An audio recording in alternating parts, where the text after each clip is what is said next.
여러분 1년에 한 주간 정도는 우리가 이렇게 구원받았음을 감사하는, 그것을 되새기는 그런 시간들을 가져야 되지 않겠습니까? 그런데 우리가 날짜 정해놓고 자 무조건 다 같이 우리 한 주간 구원에 대해서 감사하는 주간 됩시다, 이렇게 하는 것도 의미가 있겠지만 더 의미가 있는 건 뭘까요? 내 인생에 나에게 구원의 한 주가 있다면, 그렇죠? 그 한 주간을 지내는 것도 굉장한 의미가 있을 것입니다. 그래서 제가 여러분한테 물은 겁니다. 지난주에 여러분에게 인생의 새로운 시작의 날은 언제입니까? 이렇게 물은 거예요. 아직도 없습니까? 아직도 없으시면 빨리 인생의 새로운 날을 갖게 되시기를 바랍니다. 하나님으로 인하여서. 그래서 내 인생에서 이제 하나님을 뺄 수 없는 그러한 날이 되시기를 바랍니다.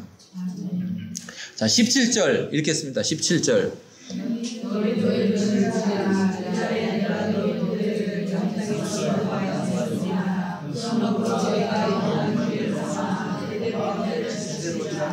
네. 자, 중요한 것이 무엇이냐? 여러분, 무교절을 지키는 이유는 뭐냐? 애굽 땅에서 너희를 인도하여 냈기 때문이다. 라는. 6월절과 무교절은 이어진다고 그랬죠. 그렇죠? 네. 우리가 예수 믿게 된다면 이제 예수 믿었다라는 것은 죄에서 생명으로 우리를 옮기셨다는 말입니다. 네.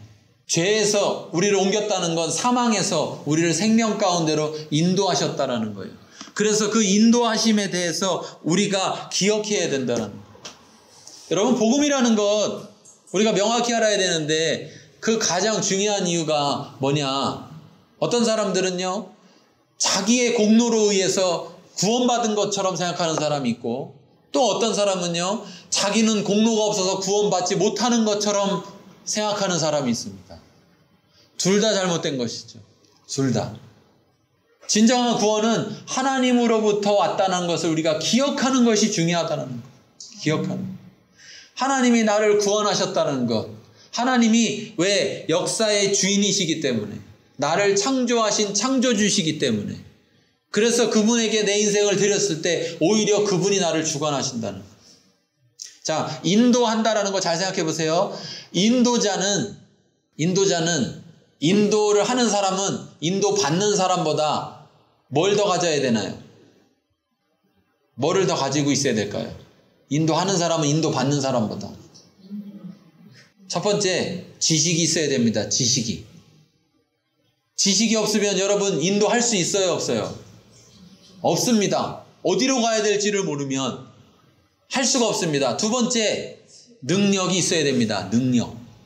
여러분, 인도한다고 가는데 가다가 뭔가 문제가 발생했을 때 그 문제를 해결하지 못하면 인도할 수 있습니까? 없습니까? 인도할 수가 없죠. 이게 바로 뭡니까? 전지전능인 거예요.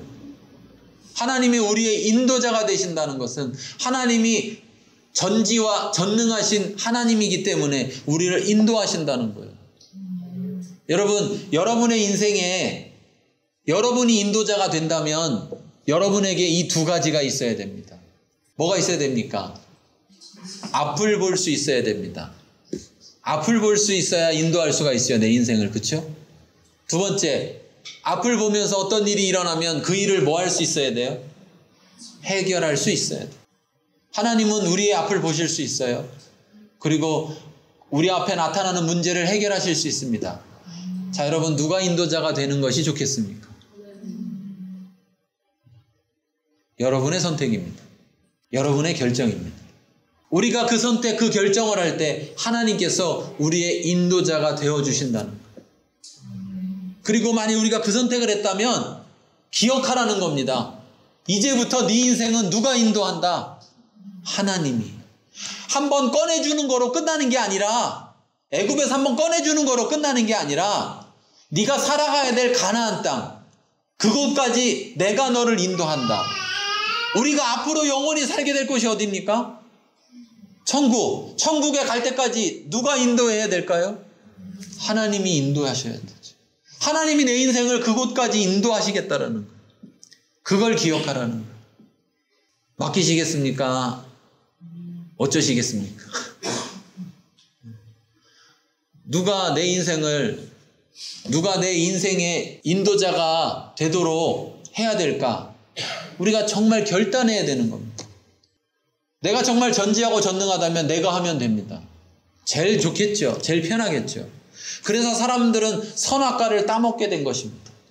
선악과를 따먹음으로 자기가 모든 것을 알 수 있다 생각했지만, 문제는 여러분, 알지만 할 수 있는 능력이 없으면 소용이 있습니까? 없습니까? 없어요. 재밌는 게 그런 거더라고요. 그 점장이들 있잖아요. 점쟁이들, 무당들. 예. 다른 사람 탁 오면 알아맞혀요? 못 알아맞혀요? 탁 알아맞혀. 자기는요? 남더러 문제 있으면 뭐 하라고 그래요? 부적 사가라고 하고. 부적 갖고 안 되면 어떻게 해요? 구타라고 하라고. 자기는요? 자기는 부적 갖고 다니나요? 자기가 써서? 자기는 자기 위해서 굿하나요? 얼마나 사기인지. 얼마나 사기인지. 혹 그가 자기 인생에 대해서 안다고 그랬을 때, 자, 그가 정말 부적 쓰고 굿하면 그 문제가 정말 해결되든가요? 그 모든 것들을 해결할 수 있는 능력이 있든가요?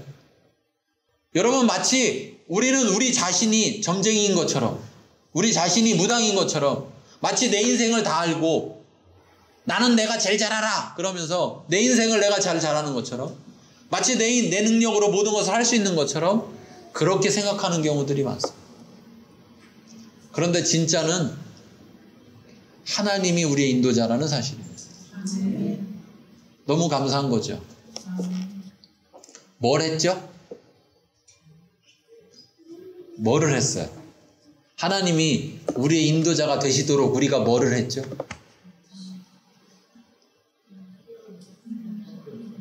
하나님이 우리의 인도자 되시도록 우리가 뭔가를 한 게 없어요. 하나님이 인도자 되시도록 할 만한 우리가 어떤 대가를 지불한 적이 없어요. 그리고 우리가 앞으로도 지불해 주겠다고 한 적이 없어요. 여러분, 여행 가서 가이드가 있으면 가이드한테 돈 줘야 돼요? 안 줘야 돼요? 예, 하루에 뭐 40불씩 이렇게 줘야 되잖아요. 그렇죠? 예. 아니면 뭐 100불 뭐 정해준 대로 줘야 되잖아요. 왜? 그렇게 하기로 하고 그 사람이 가이드를 해주는 거예요. 그럼 여러분, 하나님이 우리를 천국까지 인도하신다는 그 인도자가 되신다는 것에 대해서 뭘 주기로 하셨습니까? 이 땅 떠날 때 뭐 재산 좀 팔아서 하나님 드리기로 했습니까? 이것이 하나님의 은혜라는 것입니다. 이것이 하나님의 사랑이라는 거예요. 우리를 사랑하신 하나님의 그 사랑이, 하나님의 은혜가 우리의 인도자가 되신다는 거예요. 우리가 할 수 있는, 또는 우리가 해야 될 단 하나는 뭐냐? 그분께 내 인생을 맡기는 겁니다. 그분이 인도자 되신다는 그분에게 내 인생을 맡길 때 그분이 내 인도자가 되실 수 있다는 거예요. 왜 이스라엘의 인도자가 되셨느냐? 이스라엘이 하나님 앞에 기도했다고 그랬습니다. 이스라엘이 하나님 앞에 부르짖었다는 거예요. 하나님, 우리를 이 고통 가운데서 건져주세요. 그렇게 부르짖었다는 겁니다. 그래서 모세를 보내서 이렇게 이스라엘을 건져내는 인도자가 되셨다는 거예요. 그리고 그걸 기억하라는 겁니다. 우리의 인생에 하나님이 인도자신 것을 기억하시기 바랍니다. 자, 넘어가서 21절로 가보겠습니다. 21절, 22절 읽겠습니다.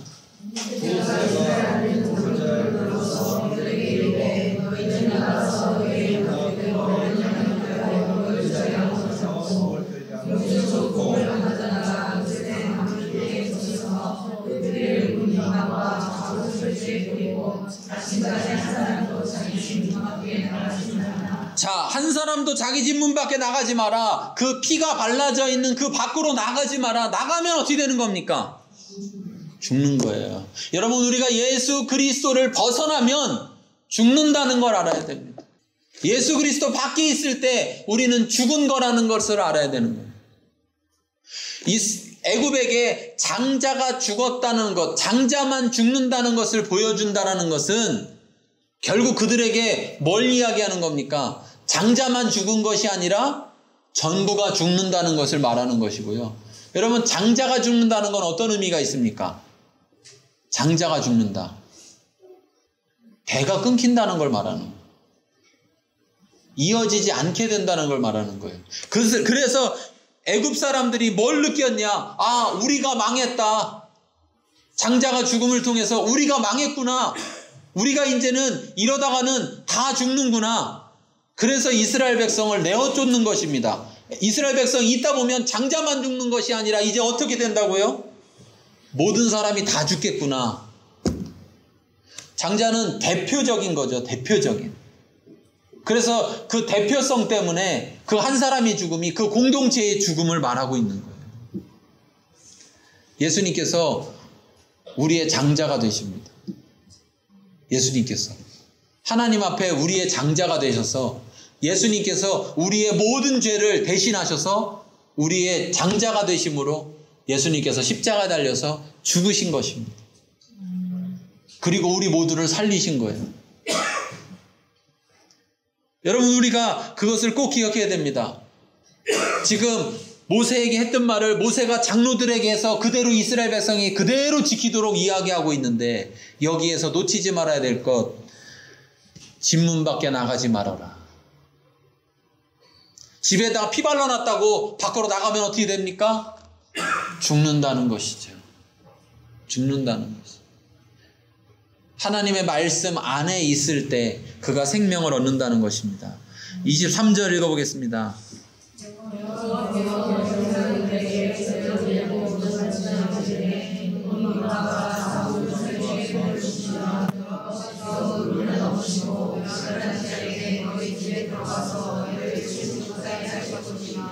자, 거듭해서 계속해서 이 문장을 통해서 우리에게 뭘 말씀하시느냐? 생명이 누구에게 달려있다? 여호와께 달려있다. 왜? 여호와께서 사람을 창조하셨기 때문에 창조주에게 그 모든 권한이 달려있다라는 것을 말씀하고 있는 거예요. 이 말을 심판의 측면으로 이야기하면 생명을 가져가실 수 있다라는 것이고요. 구원의 측면으로 얘기하면 생명을 주실 수 있다는 겁니다. 그렇죠? 네. 생명을 주실 수도 가져가실 수도 있다는 거예요. 여러분에게는 어떤 분이 됐으면 좋겠습니까? 하나님이 생명을 주는 분이 됐으면 좋겠습니까? 가져가는 분이 됐으면 좋겠습니까? 그래서 여러분, 양면성이 있는 겁니다. 예수님이 이 땅에 오실 때, 다시 재림하시게 될 때, 그날이 좋은 날일까요? 나쁜 날일까요? 그날이 좋은 날이고 나쁜 날입니다. 예수님 밖에 있는 자들에게는 무슨 날이에요? 멸망하는 날이에요. 심판받는 날이에요. 죽음 가운데 이르는 날이에요. 예수님 안에 있는 자들에게는 어떤 날이에요? 구원의 날이에요. 천국에 들어가는 날이에요.